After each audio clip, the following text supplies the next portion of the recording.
Engage.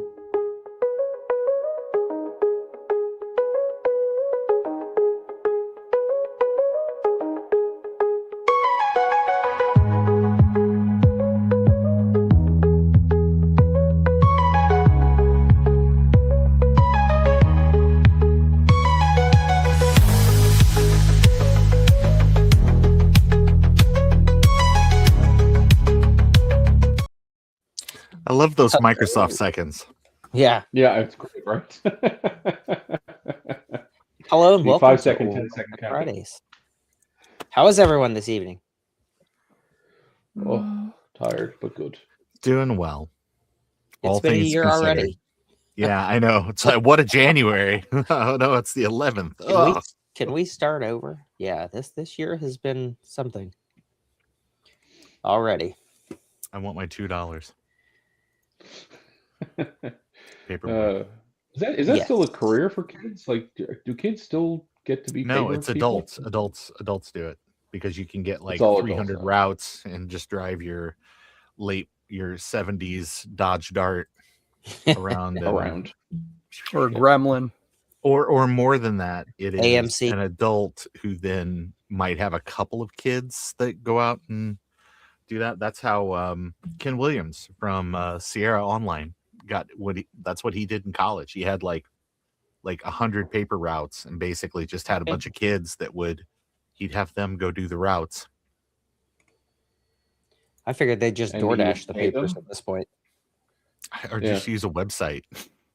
Yeah, like our local paper. I'm pretty sure. Don't quote me on this, but our local paper stopped doing home deliveries, and it's only newsstand or the online app or email service now. A lot of places stopped doing the print. Yeah, it's gonna be weird if a couple of years having that conversation with kids. Be like, there was a time where you would get yesterday's news delivered Today. on disposable paper to your house by a child. Yep. Do you guys remember the TV show Early Edition? Yes, I do. I loved that show.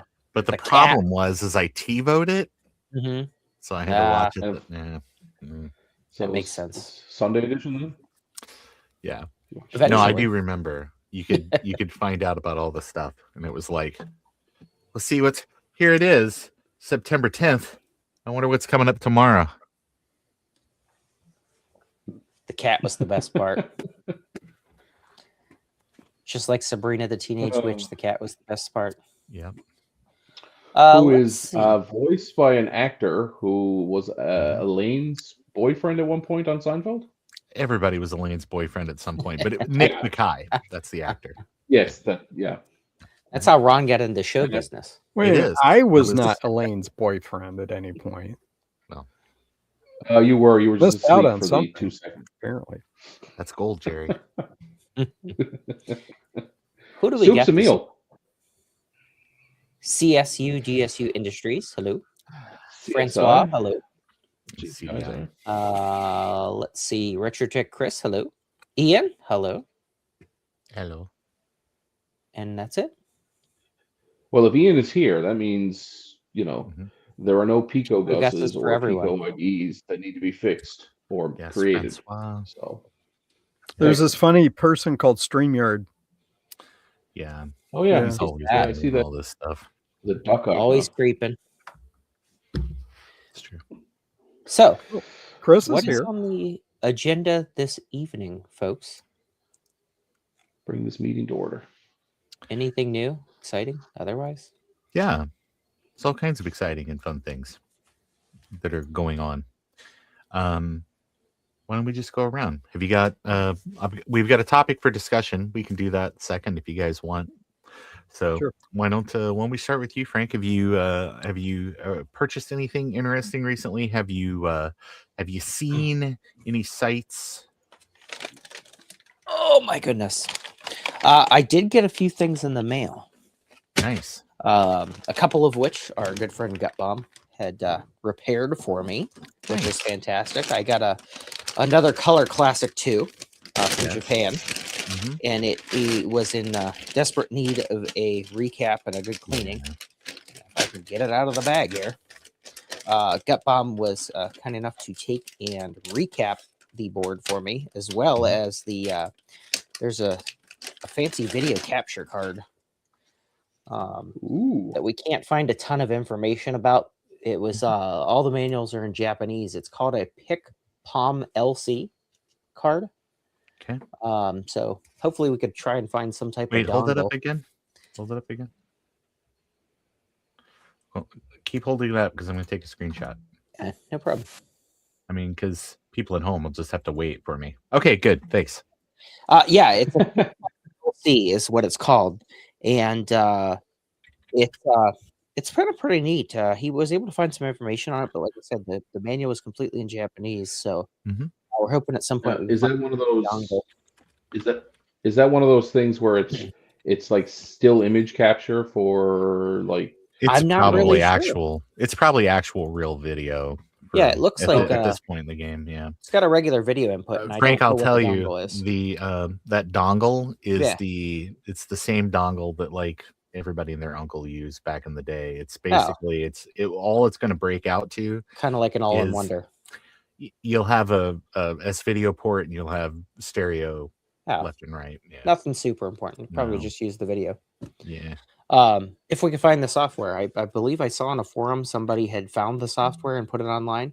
So I'm gonna look that up. But anyway, that gets this Color Classic 2 back. It's full video on. It's full on video. So there you go. Full on video. Nice. There you go. Well, I'm excited. But yeah, it's so cool. Gut Bomb got more detailed pics of it. He said he can post those. But yeah, that's pretty neat. It was in the computer. Had no idea what it was or anything. It just happened to come with it. So I'm excited to get it back together. Too? Yep. And I have a second Color Classic 2 I picked up a few months back that was tacky modded. Yeah. And it's got a crappy board in it. So Gut Bomb, I believe it's a 630 board that he sent me to put in it. So that'll get it. I believe the one that's in it was. That's a what board? This is a 630, right? I believe. And what are you trying to put it in? The tacky mod, Color Classic 2. Yeah, because it's got a because you have to modify the harness. 6200. Okay, that's the thing where you modify the. Yes, but somebody had already did that in Japan, and I happened to get it. Okay, so Gut Bomb's got it right. So this is a 6200. What was in it was a 630. Right. And this is what, 75 megahertz? The 6200? It's written on the 603 on top. It's probably 75. And the other one, I believe the stock one is like a 32 megahertz, something weird. Yeah. But anyway, so this is a significant upgrade, and he was kind enough to send me a and it's Power PC. He was able to send that to me, so that's fantastic. So I'm excited about that. I did get trying to think of where it was. I picked up a couple things for my Amigas that did come in this past week. One of them is this really neat SCSI DVD ROM drive. This HP SCSI DVD ROM drive. Yeah. That I'm going to pair with my one of my 3000 or 4000 Amigas to test some stuff out. Let's see. What else did I get? I got a Amiga Network card that I picked up. Nice. So I'm going to put that with one of the converters on one of my Amigas. And then I also got something that was kind of neat. It's an AMAX 2 Plus card for the Amiga. And so this doesn't emulate Mac OS, but it actually lets you run Mac OS up to 7.1 on the Amiga. So yeah. Neat. What, printer and modem and nice. Yeah, it's got printer, serial ports, modem. Yeah, exactly. It's got ROMs and everything on here. You're able to plug this in, and it emulates. It doesn't really emulate the Mac because it's got the hardware on here, but it just whatever that word is. Yeah. So yeah, a few random things. That's cool. Yeah. I'm really enjoying Yan Beta's Amiga 3000T restoration series. Yes, I've been watching that because I did pick up. I mean, I showed you guys a few weeks ago. I did get an Amiga 3000 tower right before Christmas. So yeah, I found his video awesome, and it's cool watching him go through it because I have the exact same machine. So yeah, it's pretty cool. It's really cool. Yeah, I just like his introduction the most. Yeah.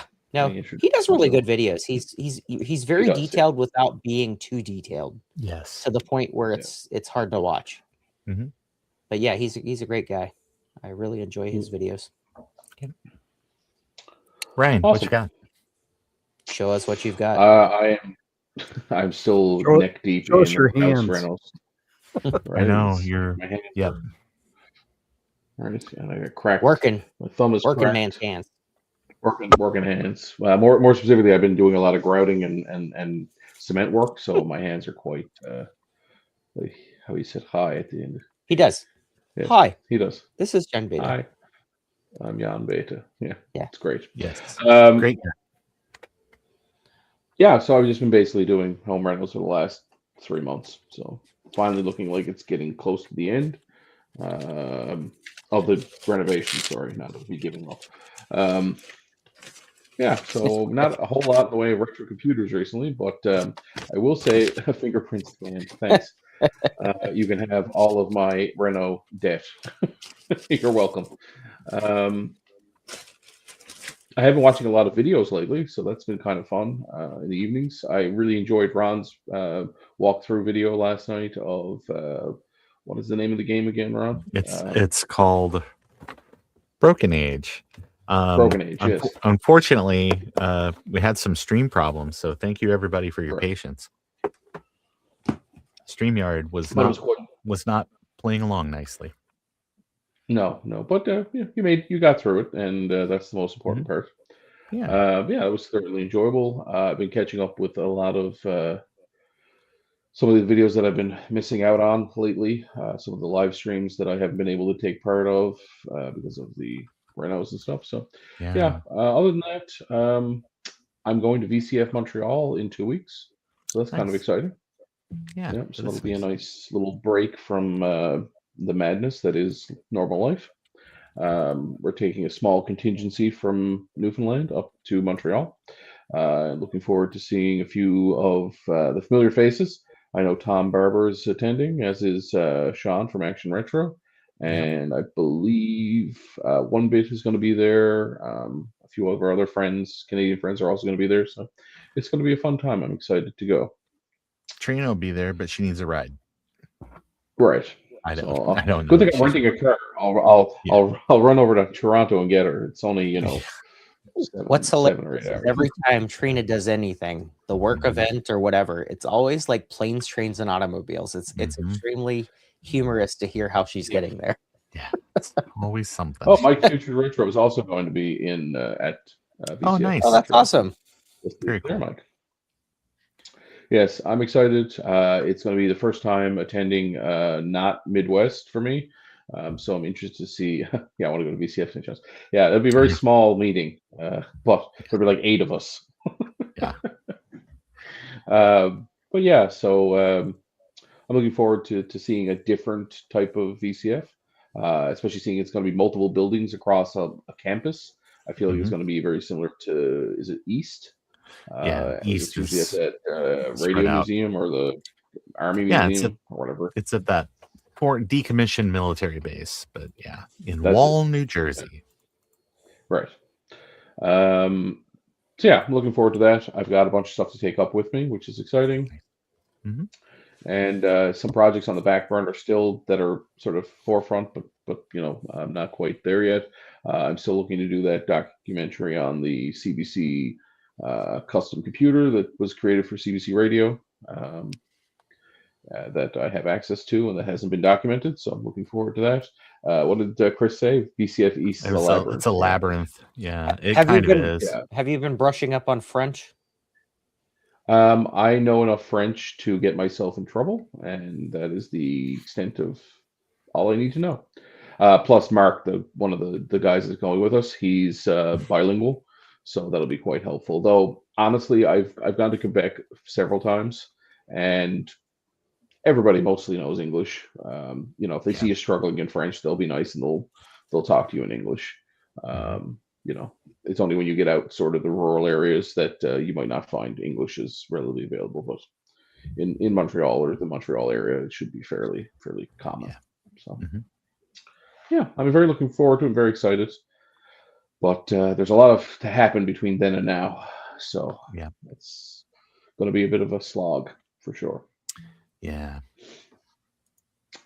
What about you, Ron? What's new in Ron? Oh, I knew you were going to call on me. Things are mostly. Oh, I don't know why you did that, but okay. Things are mostly fine. I actually have something like that to I want to. Stuff. I figured. Oh yeah, I do. So give me 1 second, and I will show the stuff. Okay. Show us Here what it you've is. got. Here it is. As a matter of fact, Ooh. this is a really nice machine that Garth sent me in the mail. This is a machine that he restored that he was looking to try to find a home for, and it found my home, which is super nice. So this is a Mac 2X case, but it has a 2FX motherboard inside. Oh, cool. So, and he was really nice. He threw a network card in it, and it has it has a video card and stuff as well. But this is Nice. kind of for the Macintosh 2, the original series. This is kind of the holy grail machine. A 2FX case is kind of tough to find, because everybody really wants those. But this is a really good condition. Garth completely worked it over. It's been it looks great. Yeah, it's been recapped and all that. So, and it's got an Asante Nubus video card, and then this is the Macintosh display card, which is a like a bus mastering. It's an unaccelerated card, but it is also like a bus mastering card. So you can put other card. It's true. It's not a 2VX. It's not a 2VIX. 2VIX. You can put that in there with additional video cards and not run into conflicts and stuff. So it's cool. A nice foundation for doing fun things. So so any plans for this? Yeah, I'm going to make it my server for Marchintosh this year. Oh, exciting. Yep.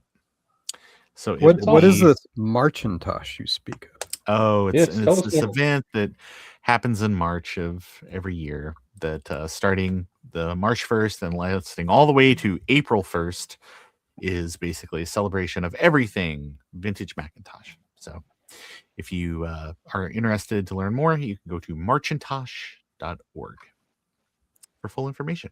Awesome. Or is it question about the computer. When it arrived, how many Bs were in it? Oh, there was 0 Bs, but there was a 0. Okay. There was a picture of a parrot on top of it. So I think the parrot scared away all the bees. So something funny while we wait for Frank to come back. I got that in the mail, and then I got some other stuff in the mail. I've been slowly working through. I've been trying to collect some LucasArts games and stuff. And so I actually bought a couple of games on eBay from 2 different sellers recently. And the first one, basically there's this little game that no one's ever heard of. It's called X-Wing. And then there is a sequel to this game that is called TIE Fighter. No one's ever heard of these games. But they're neat games. They're a lot of fun. And over the years, they released expansions. Like there is an expansion that's called A-Wing. There's an expansion that's called Balance of Power. There's an expansion that's called Flight School. There's an expansion. They made like 6 or 7 expansions for this game. And it's nice because they all came in little retail boxes.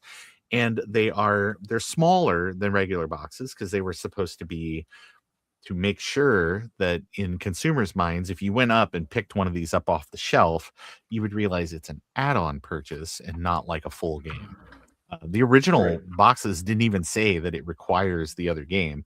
You would just get it home and realize, oh, these are just levels, or basically like it's a patch for, whatever the base game is. So I found somebody had this little game. It's a Balance of Power, which was an expansion for I think for TIE Fighter. And so I ordered it. The pictures and everything on eBay, and then this is what came in the mail. This is much newer. This is basically like they came out with, we don't want to have 2 boxes on the shelf because we got to pay for 2 boxes on the shelf. So we're going to just pay for one box on the shelf and just put both CDs in. Well, here's the deal. This is what the game looks like. This is what I purchased. This is what the box looks like. But this is what I got. And I had to message the person. I was like, hey, what happened? Did I get sent the wrong thing? No, you got sent the right thing. And I was like, right, but that's not true, though, because this is, oh, well, don't worry. It's a bonus. You get the other. No, you don't understand. I bought specifically what was in the auction. So they were like, okay, well, we'll work it out. Well, then somebody else, there's another one of these expansions that's called Flight School. It's an expansion for X-Wing. And the exact damn thing happened to me. Somebody sent me it's X-Wing. Oh, it just includes. Right. Here's the box. This is what the box looks like for the actual real game. So are these people using like the automated system with eBay to find images? I think that they are. They're just like, oh, if you can just put a picture up there, it's fine. Or are they scanning the UPC code on the back of it? Because you can also do that with eBay. Yeah. And maybe it's finding that's what they're doing. I just know that they are not providing the real picture for stuff, and it's costing them money. Yes. So, yeah. So you've gotten basically 2 free games. So yes, so I got 2 free games. One of the guys was like, well, I'm going to need you to send it back. And I'm like, I can sure send it back, but I'm not going to pay the shipping to send it back. So that's not on me. So I just went ahead and he gave me my $15 back, and that was it. So awesome. That's it. That's all. Mr. Eric, what about you? Have you anything new I've been discuss? Doing things. And stuff. Doing stuff, but mostly been messing around with some programming. Okay. There's this little known feature of HyperCard where you can take over some of the functionality of the script editor and do things with it. They used it for foreign language translation so that you could have hyper talk in France or French or, Esperanto or whatever. Mm-hmm. But the interface is programmable. You can plug your own translator in. Nobody ever did it. There's no reference to anything except for a single book and a chapter in it where they talk about it. So I reverse engineered the Pascal code for it, figured out how to get it working. And I'm using it to do code completion like IntelliSense. So if I type if, then, and hit enter, it'll add end if automatically in the code instead of you having to type it in. So programmers would recognize that. The other thing I've been doing is that I got a library card. You should go get them. They're neat. To my local university library.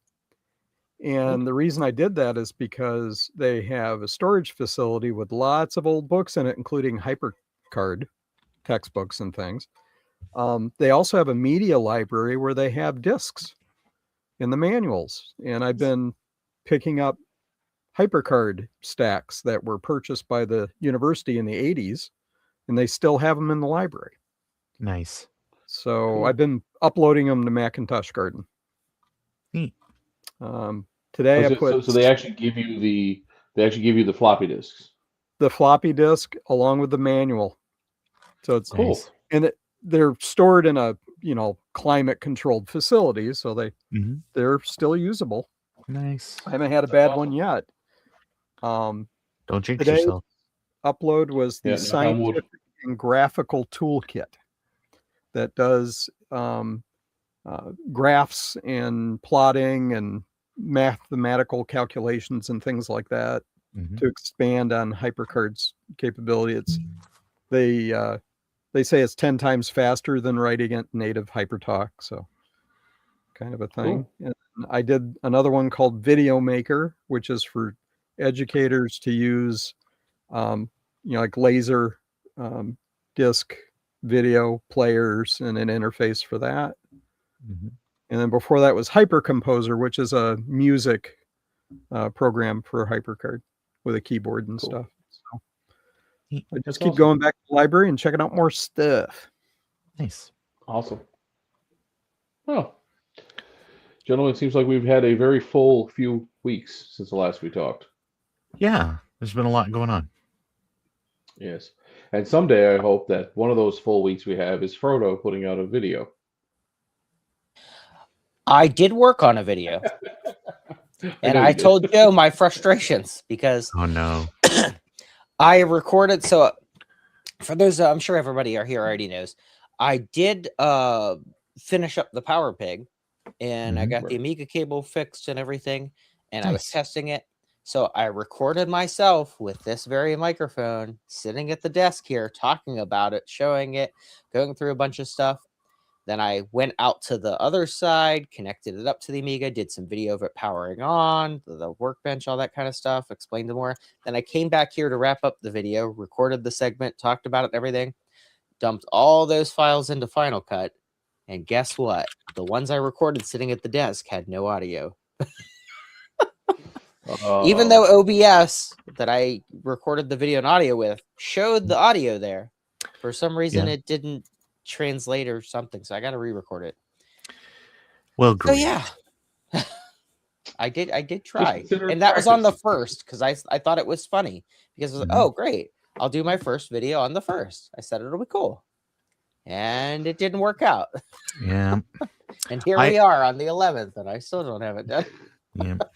I've had a few situations where I've been like, I'll record a bunch of stuff in OBS and I'm watching the meter moving and stuff, and it's the desktop audio, it's not the microphone, and I'm like, oh, Yeah. and then you just go back and re-record it. But yeah, I was One of like, those oh, things, I you got to guess. be kidding. Actually, I'd be interested to see do the bigger some of the bigger channels that do this kind of stuff. Do they dedicate an audio recording device like that's outside of even when they're using Yeah. something like OBS? Do they Yeah. record to Yeah. another device and then sync? I would assume Well, they do. Even some of the not huge ones, Veronica explains. Right. She does a separate audio track and then syncs the audio when she does the video. Yeah. Seems to be a little bit more, I guess, foolproof in a way, I guess. Or Professional? at least, Well, it's just a backup, you know. Yeah. just a backup, yeah. Just Yeah, thinking just it a adds a backup. layer of redundancy. The Yeah, Department because of the ones Redundant I did on Redundancies. my iPhone, like out on the other side, those came through fine. I mean, the Mhm. iPhone was fine, but it was Yeah. just what I recorded into OBS for some reason that I don't know.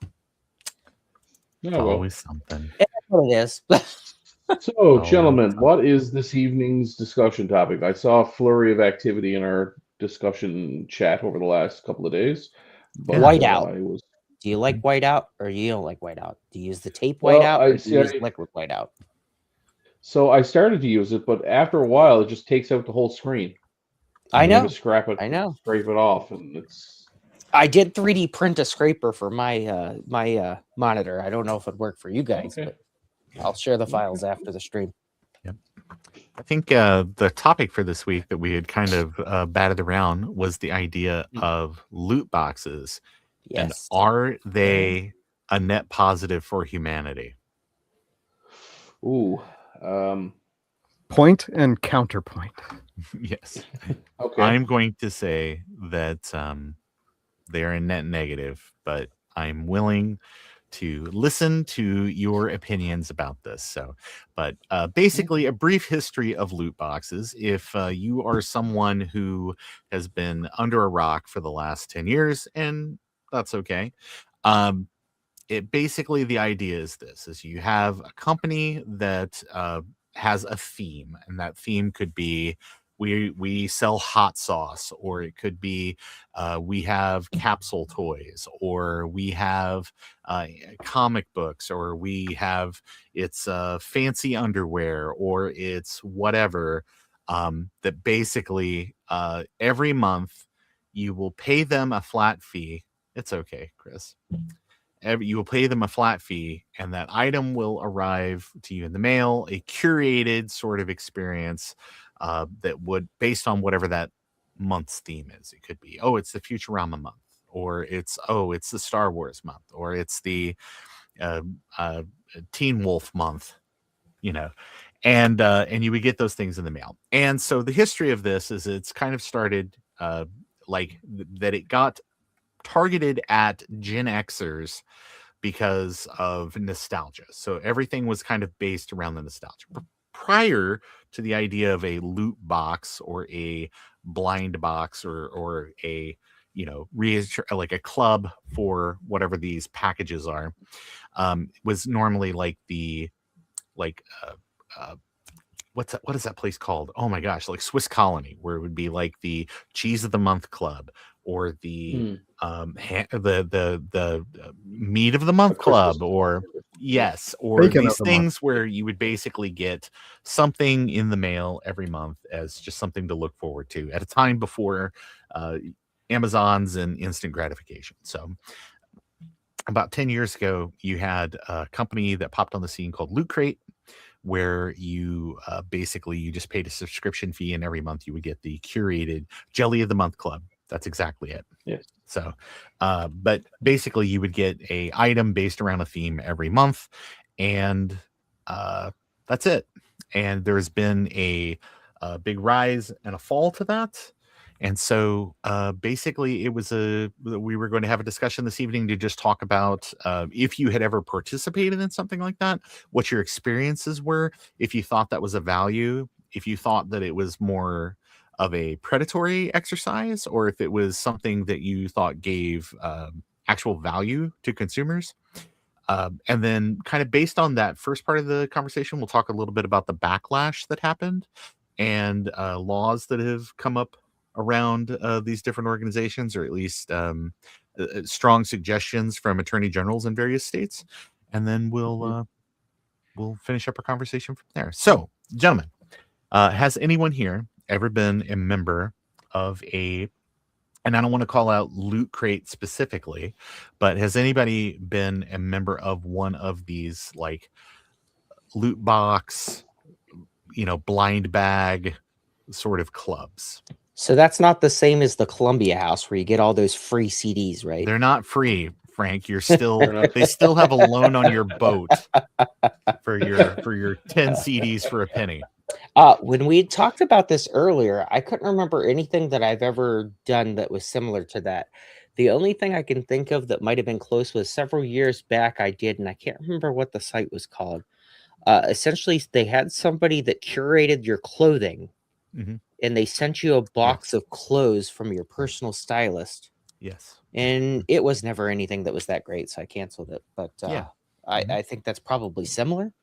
Yes. Because I didn't know what was coming. It's the exact same concept. It's basically you are paying a monthly fee to get something that is you will not know what it is. So it is part gift. Those type of things are more like a buyer's club, or like, oh, it's like a gift to myself that I get every month. Things that I might like or whatever. There's I'm sorry, go ahead, Frank. I was just going to say, so is it similar to the Fruit of the Month Club from Everybody Loves Raymond?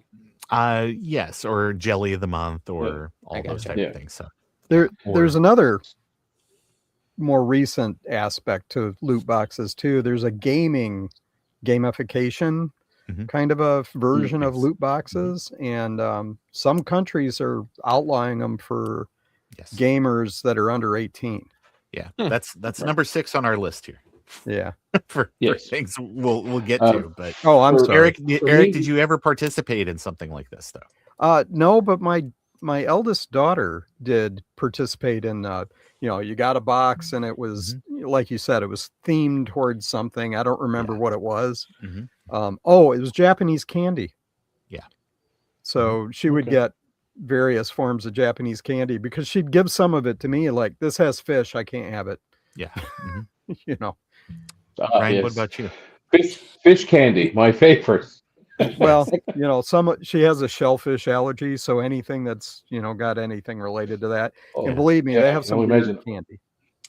The only thing oyster flavored lozenges. The only thing I can think of was that clothing thing. I've never subscribed to anything else that was like that. We have for Liam though. We got a what's it called?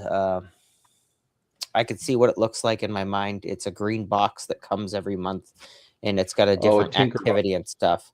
It's similar to a Tinker box. It's called Oh crap! What's it called? I know the one you're talking about. Yeah, but it's for kids anyway. It's like Mhm. STEM activities. Yeah. So You yeah. know, it's really So funny. you have no idea A what they're bunch of the sending parents kids signed into. up. A bunch of the parents signed up for those at the school over the years, and then when the kid doesn't get interested in it anymore, they just drop them off to my classroom. Yeah. I have Yeah. piles of them.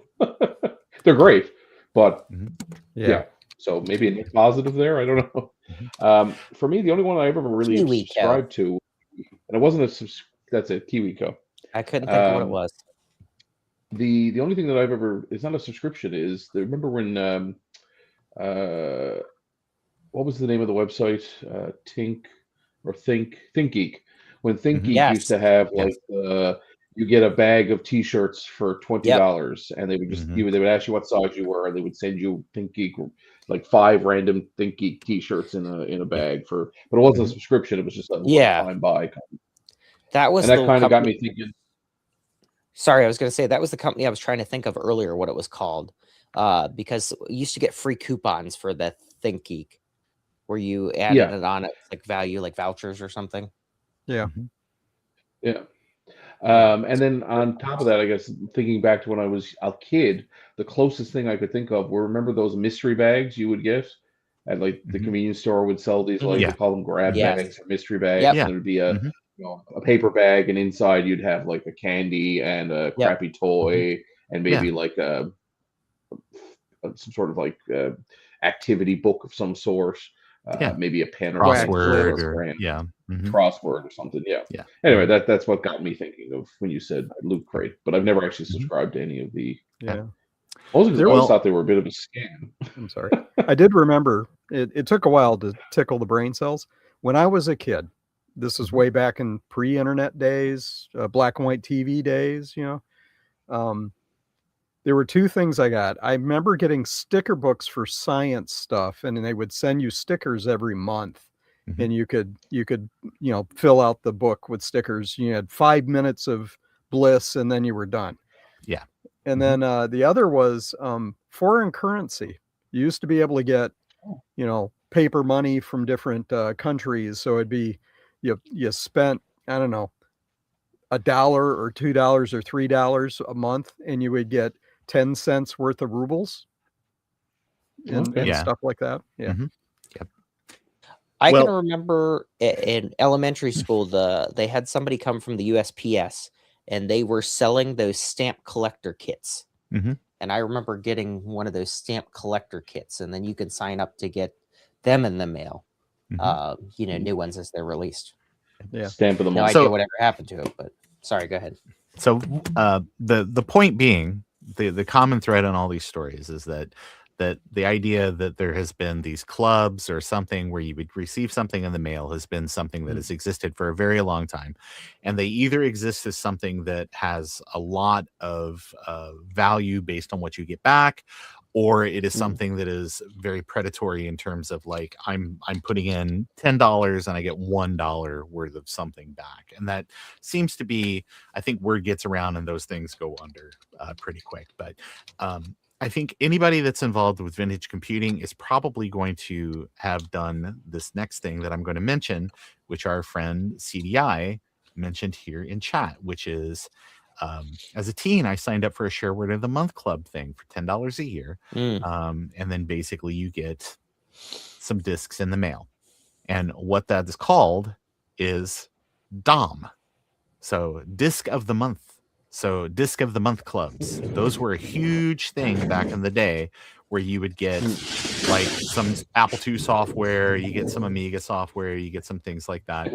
And yeah, and you would get a disc in the mail every month, and you would have that. So, but a lot of it was like what Ryan was describing, where it's like a pig in a poke.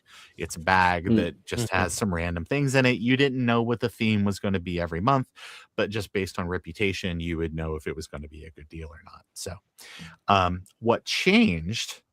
Or basically, what changed on this was the aggressiveness, or how aggressively they were marketed, where it now became that if you didn't say subscribed, that you were going to miss out on whatever that thing was. So FOMO. that Oh, you got to be subscribed for 6 months, because on your 6th month of being a subscriber, you get an extra item in your box, or we're going to do a special promotion, or that's for only our year-long subscribers, we have a special extra package that goes out every month or once a year as a little bonus or something like that.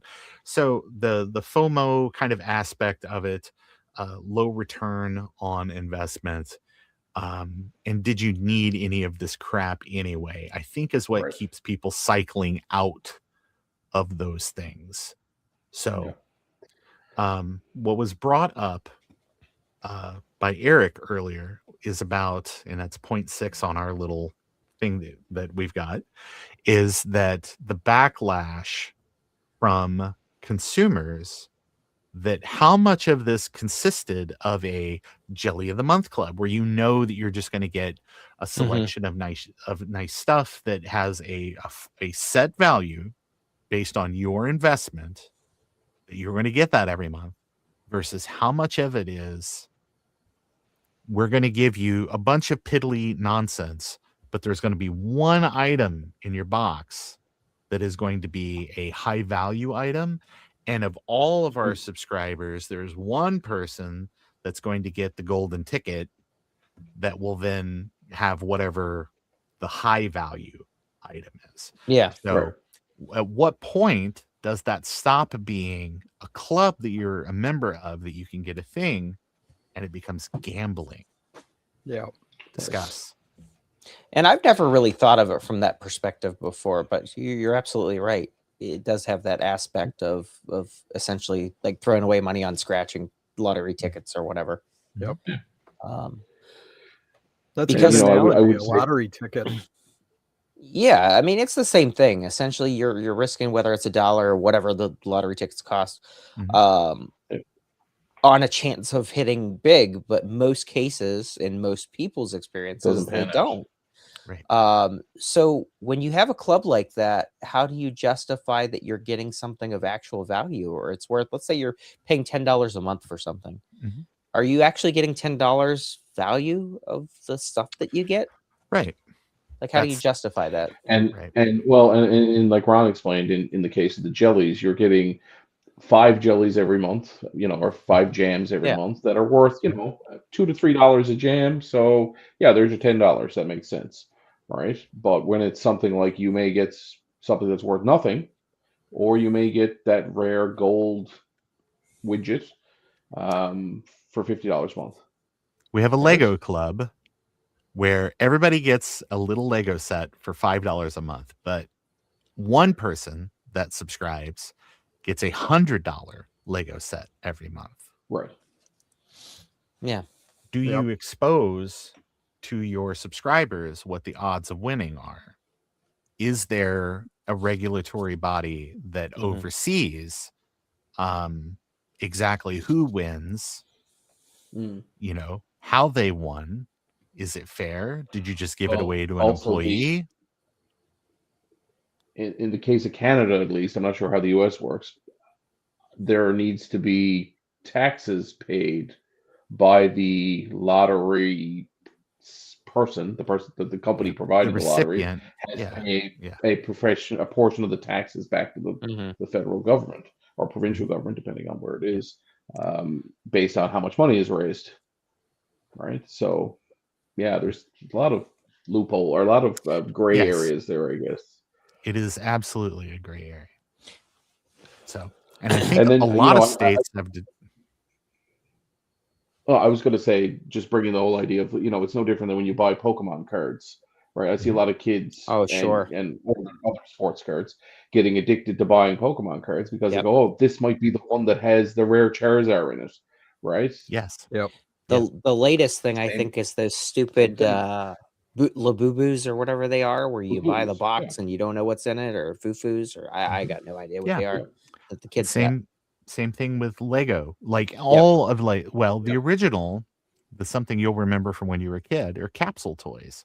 You would go up to the chicken machine at Walmart, and you put your quarter in, and you would just get some little 5-cent trinket.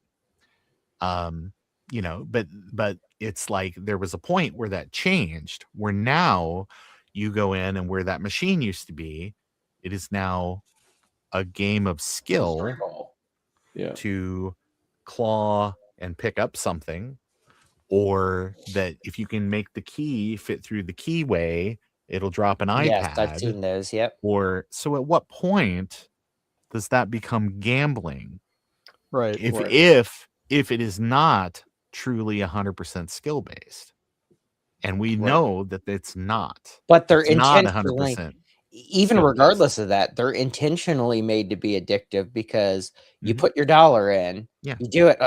Crap, that didn't work. Hang on, I think I can get it. Put another dollar in, Mhm. and you just keep doing it over and over. One-arm bandage. Yeah, Yep. exactly. Yes. Mhm. So I think And there's yeah, an actually, inherent CDI says that design. I was going to mention in Japan they have these vending machines where you put in however many dollars you want or yen you want, and it will possibly you could win a Prada purse of some sort.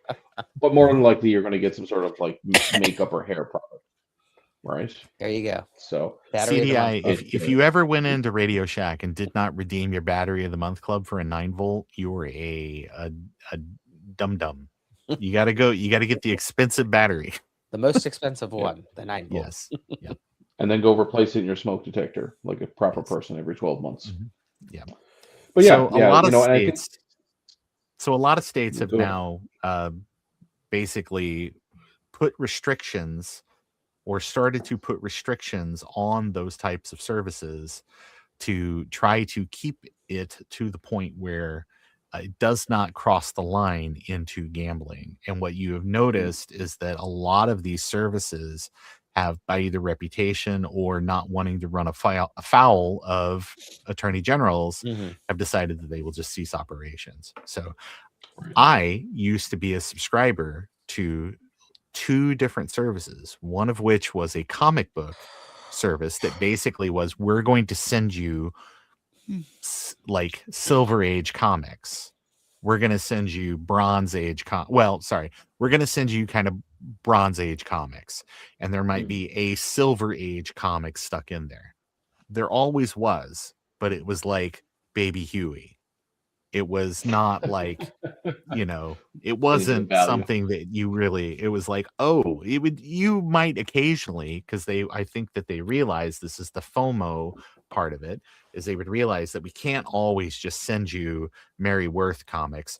We have to send you something where it was like, and occasionally you'd be like, oh, here's a Silver Age Teen Titans in here that would have like I didn't collect for value. I collect to read them.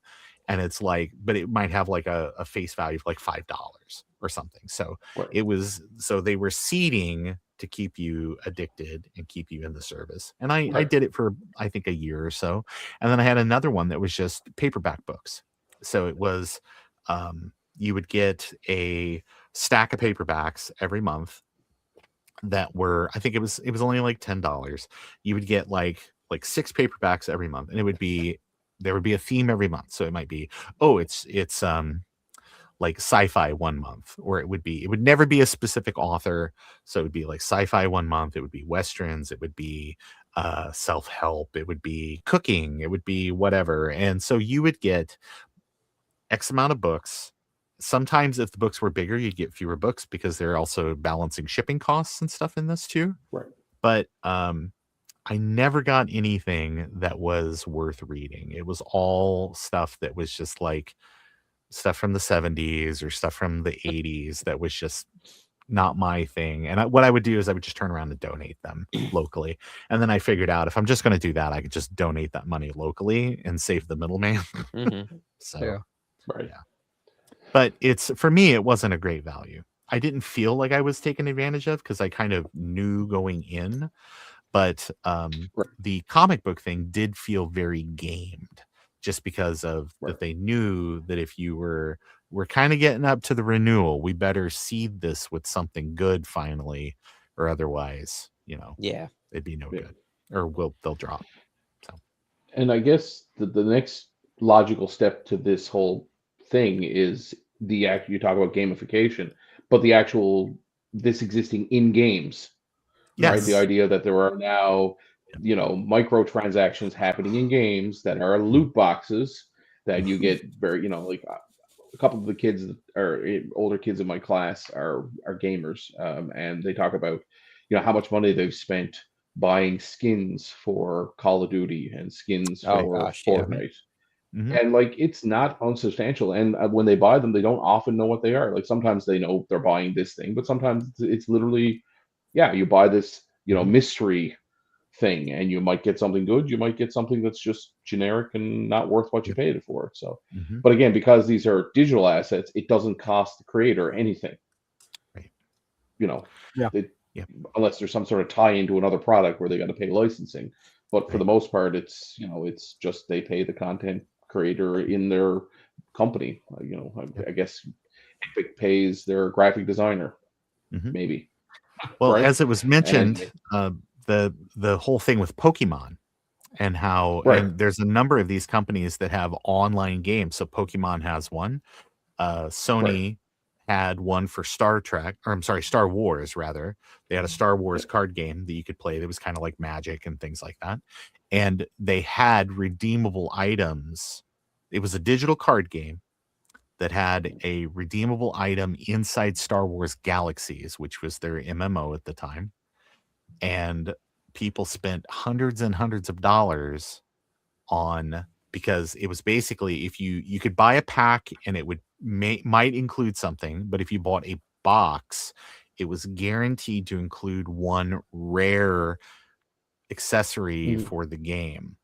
And so there were people that figured out that it was, you had to buy 3 boxes to get one good item. Everything else was like a a skin or something like that. So you might like Right. on the 3rd box at $100 a box, mind you, Mhm.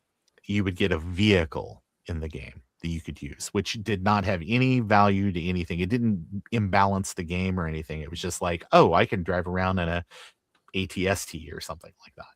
So Right. But like you said, there are people that would spend hundreds of dollars, I'm sure, buying these boxes of cards to find these one, and that's sort of bridging the gap, I guess, because you have a physical thing in the real world that bridges then to a digital thing in the digital world, and now we've even, like I said, superseded that, where it's just buy the thing using your credit card, and you might win a skin in the game, right.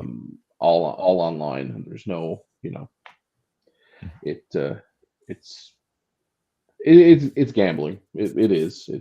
I don't think there's any way to look beyond that. It is gambling. I think it definitely scratches some itches that some people Mhm. have, and Yep. it can be damaging. Yeah. Especially Well, for young yeah. people. Psychological addiction. Hmm. Scrolling your smartphone. Right. Well, and Same same kind of thing. it's not a far jump to start with something small like microtransactions of the games, in justifying that into expanding further through other things, not just like Yeah. in-game transactions. Not Mhm. saying it's a gateway drug, so to speak, but essentially I could see that would be a normal way to build up to justifying doing something similar for other types of things out Mhm. of game, I guess, if that makes For sense. sure. So I guess that brings us to the question that Ron posed at the beginning of this conversation, which was, is there a net positive or a net negative?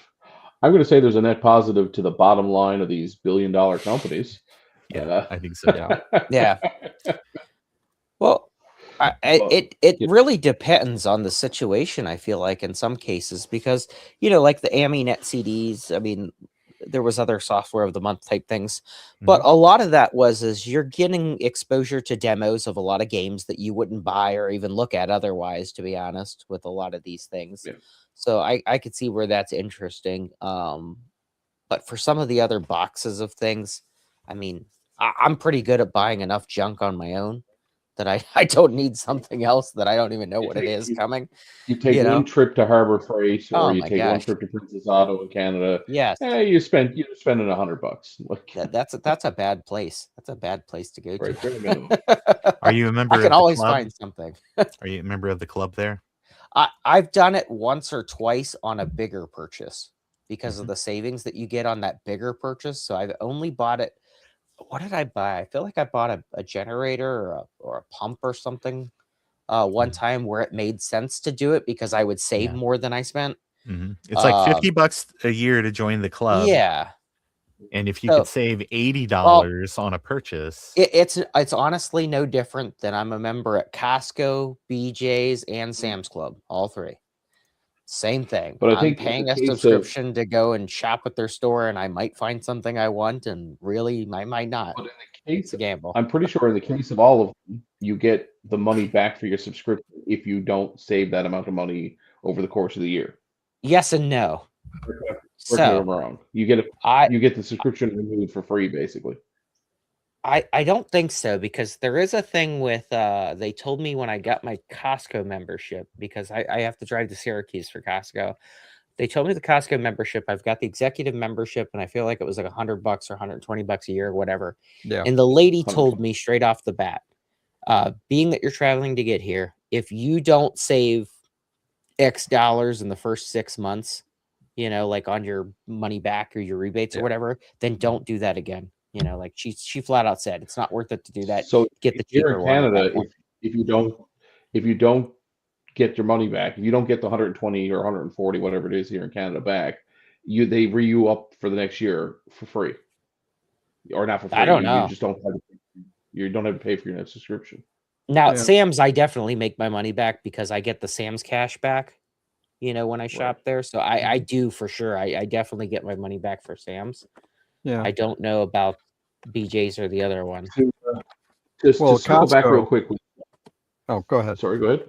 No, go ahead. Well, I was going to say with Costco, I calculate out of what I'm spending and buying, how much I'm saving, especially on fuel, because I get gasoline there, and it's always 10 cents cheaper a gallon that way. Yeah, that adds up. But the gas alone only amounts to about half of my membership, the savings. So I got to get the rest of it with the stuff I buy. And I think we break even. So it's more, is it convenient? Yeah. Is what it turns into for also, me. Eric, it's pronounced gasoline. Gasolina. Petrol? Not gasoline. Petrol. I like petrol. Gasolones? Gasoline.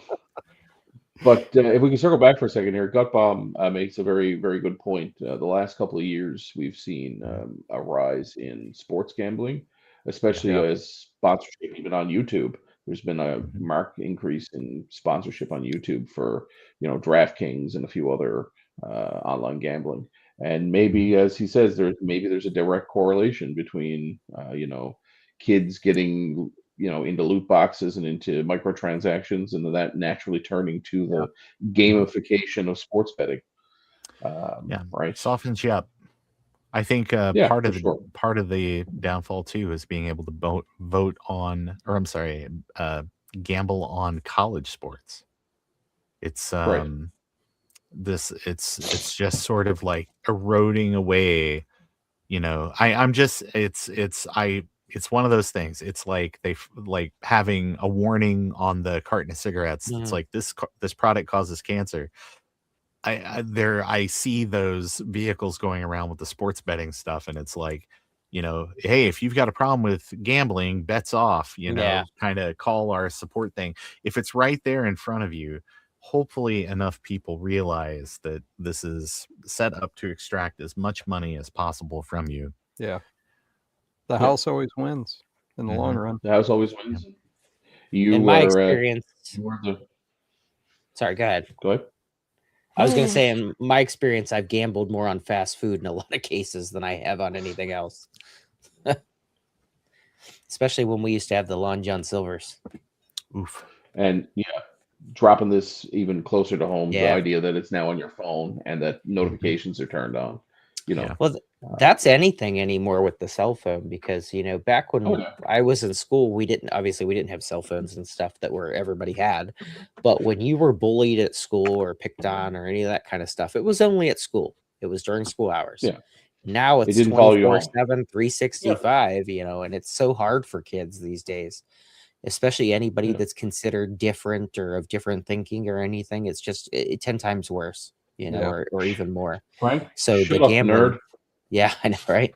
So it's got to be extremely difficult for gamblers, alcoholics, things like that, where everything's a button press away. You can have alcohol delivered to your house. You can have cigarettes delivered to your house. You can have all this stuff one click away. Things have changed drastically, and I'm sure that the membership clubs have only gotten worse than they were years back. It's just changed and adapted with the times. For sure. It for has. sure. So what I And would say is Think this. is no more. Yeah, That's I true. know. It's a lot of these places have gone under just because I think partially people have realized that the gig is up, that they don't. It doesn't pay. It's whatever this was. It was a one-sided sort of relationship, and people have checked out, or people have wanted to avoid regulatory oversight, and so they've decided that they'll get away from that. So How many of the the backers behind these endeavors just move on to the next thing and create another shell corporation and just move on to the next victim? Eric, we would have to ask the Cash for Gold people, because then they're going to have the crypto stuff, and then they're going to also then have the NFT stuff, and then they're going to have the AI stuff. So whatever, wait for them to finish up with the AI grift, and then it'll be whatever that next step is. Whatever the next TLA is, well, three-letter acronym. It feels like a lot of these kind of things work as on a cycle. Like they evolve and then they'll transition back to the same thing but a different spin on it, and then it'll come back around full circle again. The same types of scams, they just change a little bit and re-attempt. Hitting a bit close to home. A lot of scammers tend to do the same scams, just apply slightly different metrics into it. Yeah. Right. Even our own experience, we know that. Right. Yeah. If it's not What was in it? the Vintage A Macintosh year? group, it's in the Vintage Commodore absolutely. group. It's not in the Amiga group. It's in the I don't Well, know. what was it? 2 years ago now, Ryan, in your area, you had a lot of those people that were calling the elderly and with the AI voices and stuff. So it's gotten pretty bad. It's happening, and I think that happens tech. more frequently now than it ever did. Okay, so but I'm sure we could.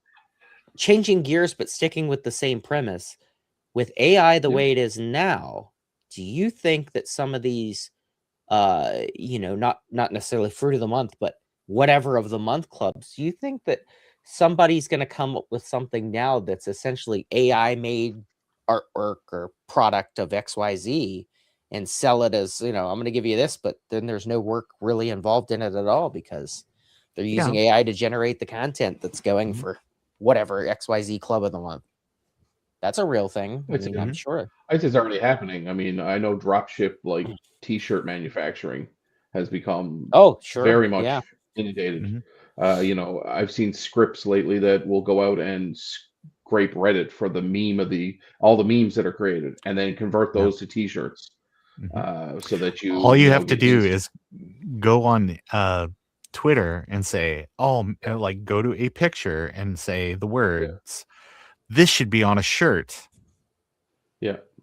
Because that's actually happened to me, because I posted something and somebody was like, many, many years ago, and was like, oh, wow, you should make a shirt of that. And there was a bot that immediately came back with a AI generated picture that was like, I was like, oh, here's where I bought it. Basically, it's just some random, picture of some ingenue and a link to go to some Chinese website to buy a shirt, just within like 5 minutes. So it's happening. Yes. So people that will exploit other people, it's not going away anytime soon. It's because the old scams still work, and it's again largely based off of FOMO and the idea that you are just one pull of the lever away from winning whatever it is that you want. And I'm the same way. I love a little bit of kind of like, oh, I got the game and I'll put it on the shelf, and now I got to get the next game, or I got to do whatever the next thing is to get the excitement from that. So but No, it's I think generally speaking, at least from the group right here, they seem to be either have learned their lesson or have not participated, which is probably the better of those two things. Yeah, for So sure. what would you recommend that people, if you are someone who has a problem with this sort of thing, as a just as a friendly friend, what advice would you give them? That's a tough one. Seek I don't help. ask the question if I don't already have something prepared. So, but I thought I'd open up the floor first. Ron, do you have anything? Sure. Actually, I do. I would say this. The solution is very simple. If you recognize that you have a problem, it's like with anything else in life. The Mhm. first step is just to admit to yourself that something is wrong. And that if this thing that you're engaged in, you are thinking about it enough to recognize that it is harmful to your Mhm. finances or just harmful to your like Mhm. sense of being, separate yourself from whatever that thing is. So a lot of these places absolutely want to try to keep you on as long as possible, and they Yep. make it difficult to cancel. There's nothing that is stopping you from calling your bank and saying, hey, I no longer want to accept charges from XYZ company. Or if they won't take that for an answer, you can simply um, put that payment on a credit card. If you have it on a debit card or something like that, put that on a credit card. And then if they will not cancel, get their box, do a chargeback. Mm-hmm. So whatever you have to do to break that cycle and separate yourself from that. So if you're being preyed upon, you do not have to be a victim. You can make that change. It might be hard. And then also the second part of that, once you have that, you like anything, you have that phantom little like, oh, I really enjoyed whatever this thing was. Lean on your friends, talk to people in the community, because I promise that other people have been in the exact same situation that you've been in, even if they're not. It's a kind ear to listen to you talk through whatever this thing is.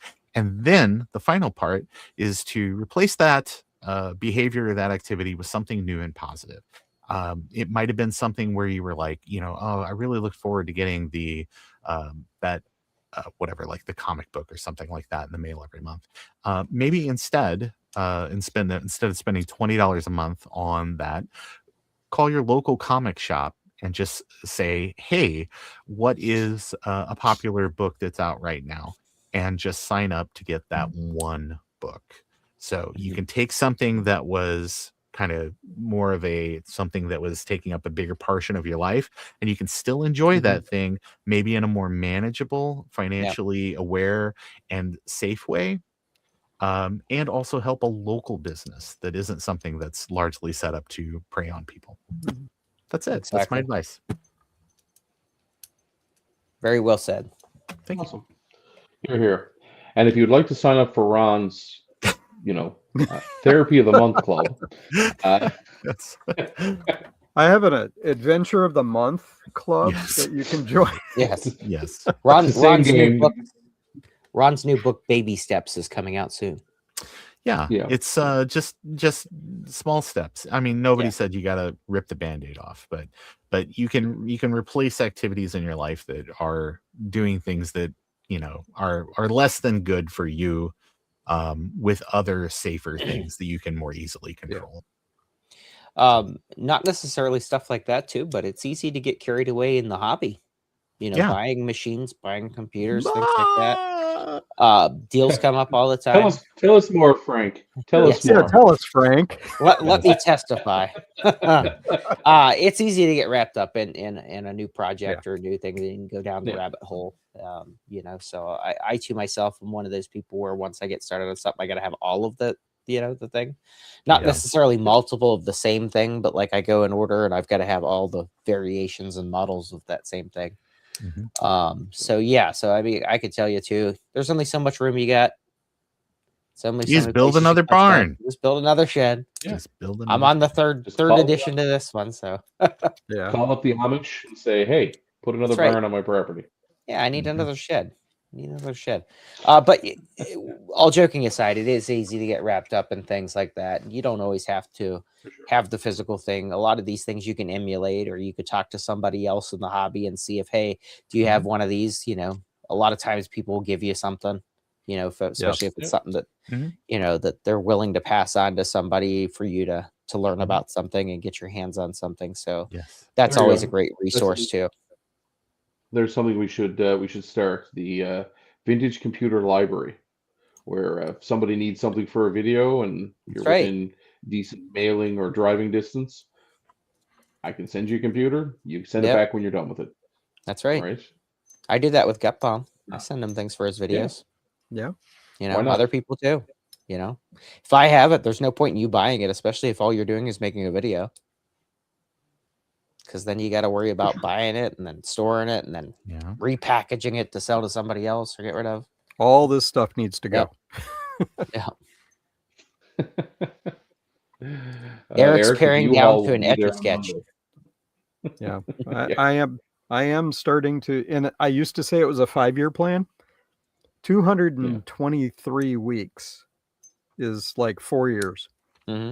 So it's not 5 years now; it's 4 years. How am I doing? I got more stuff than I did a year ago. That's how it goes. It happens though to all of us. You do shake like a dozen, or at least half a dozen machines every VCF.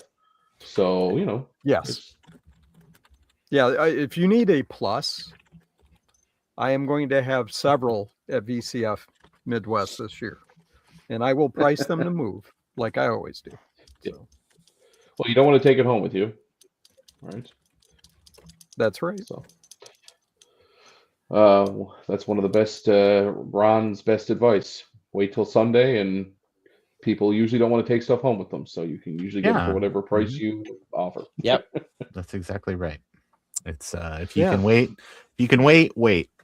Absolutely, because a lot of the stuff was made in the millions. It's another. You might just have to wait a little bit.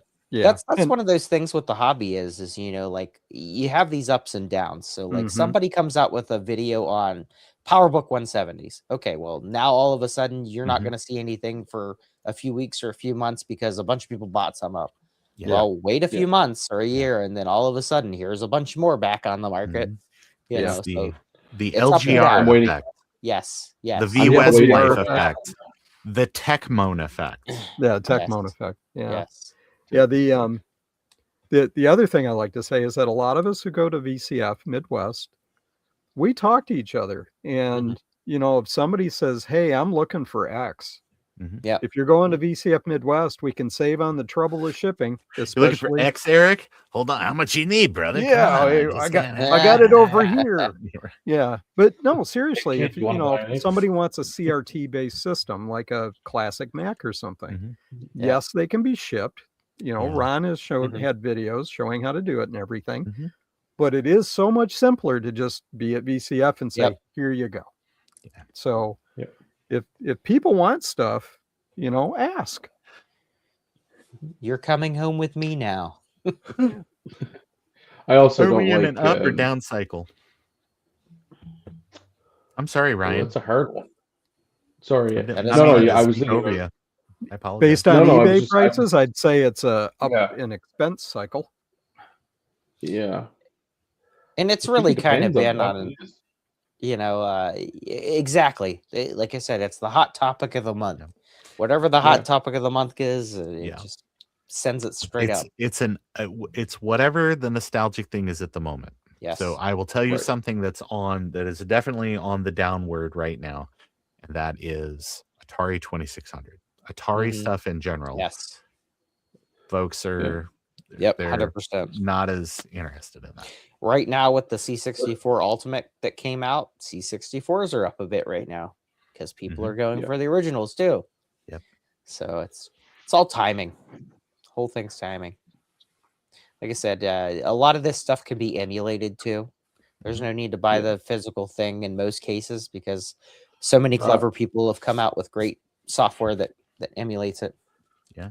Casey, now a long distance dedication from CSI to somebody with a Muller Mac. CSI writes, Dear Casey, why the hell can't I find one of these machines? I mean, they're freaking garbage. Yeah. What They're gives? they're crummy. I have one right there on the shelf up next to that black Mac. Pretty sure. Didn't Steve do a recycling day something video a couple of years ago where he found like Oh, two or he three did. Muller Macs, Yes. like a pile Yes. of computer waste And the e-waste. Yes. Yes. Yeah. Yeah, that was I have a probably 2 years prediction. ago. So Yeah. because What's of your prediction? Usagi Electric building a TI based processor computer, if you've been watching his videos, TI 99 4As are going to be very popular. How many do you have to sell, Eric? I have several. If you can't play Doom on it, I don't want it. Yeah. I saw a YouTube video where somebody put Doom on a Rigel oscilloscope. They yeah. put it on there Mm-hmm. and was able to load it. That was interesting. Oh, The one e-waste said video that discovered Steve. There you go. Yeah. I mean, and Mike's Future Retro says, wonder what kind of Mac stuff will be at VCF in 2 weeks. I don't know. I'm excited to see. I'm wondering how much Hyperion stuff is going to be there because they're doing the theme for VCF Montreal is Canadian vintage computers. So, you're going to have there's a whole section of the Naboo. I'm sure we'll have a couple of Commodore phones there. Yep. I'm looking forward to seeing, some Hyperion stuff, as well as technically, I suppose Commodore is a Canadian computer company. So Commodore stuff. The founder was Canadian, after all. And that's why here in Canada, MIDI is going to be very this. popular. Yeah. Yeah, I would say MIDI's one of those things that goes in cycles too. Yeah. It dies out for a year or two, and then all of a sudden there's a new huge insurgence for MIDI. LTR does a video about his MIDI monster stack thing that he's got, and then you can't find anything with the word Roland on it for less than $7,000.